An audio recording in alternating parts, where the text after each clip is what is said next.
On the economy, which is a very big issue today, the IMF is meeting in Washington at this hour. They're supposed to release their forecast for the world economy. Their preview said not a recession, but a severe economic dislocation caused primarily by the president. Headlines today for the president, not particularly nice regarding the economy.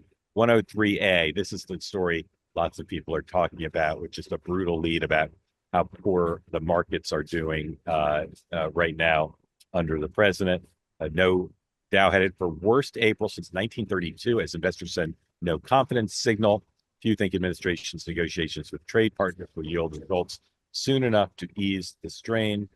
103B, Wall Street Journal looking at gold, which you can see everybody's putting their money in gold.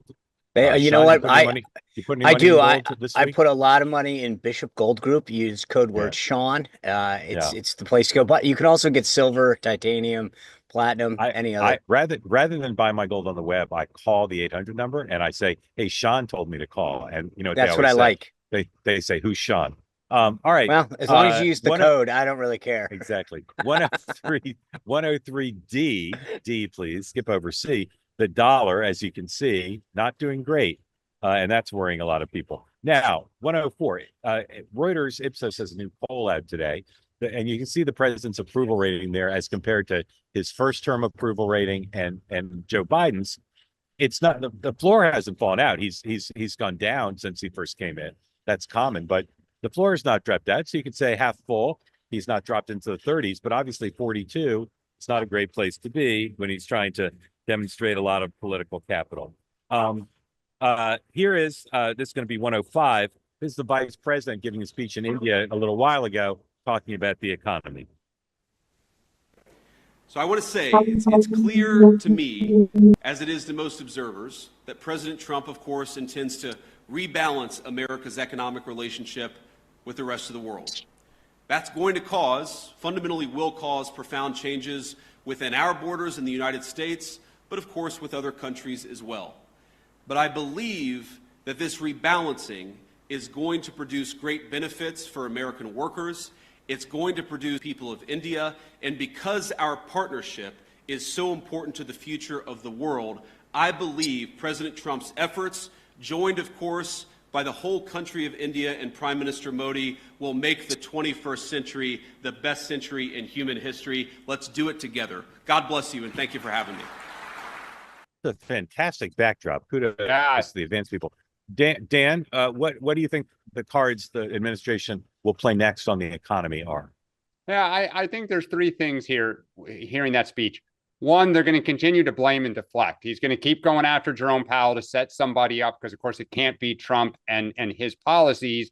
And it deflects from what is happening that we just showed by saying it's all Jerome Powell's fault and it's all about interest rates. Two, he's going to pray that that reconciliation deal gets done in the next few months and there's some good news for them to tout. It's a little time for this to kick in. Hope they get some trade deals. And I'll just say that about J.D. Vance's speech. That was the first time I've heard them acknowledge another country will benefit.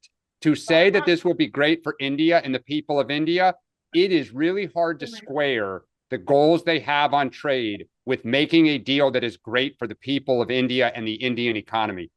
I noticed the same thing. And of course, it's not a ridiculous position to take, but it's your smart ear heard. It's not something they've stressed at all. They've stressed as the opposite, that these deals will be great for the United States and these other countries have to give because they've been taking advantage. Well, and what does India want? They want U.S. manufacturing to move out of China and Vietnam into India. They want high-tech manufacturing, which they have more non-trade barriers than almost any country except for maybe Brazil, as Sean said.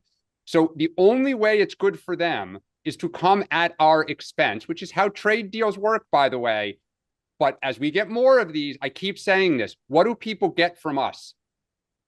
Yeah. Sean, where's the White House headed on the economy?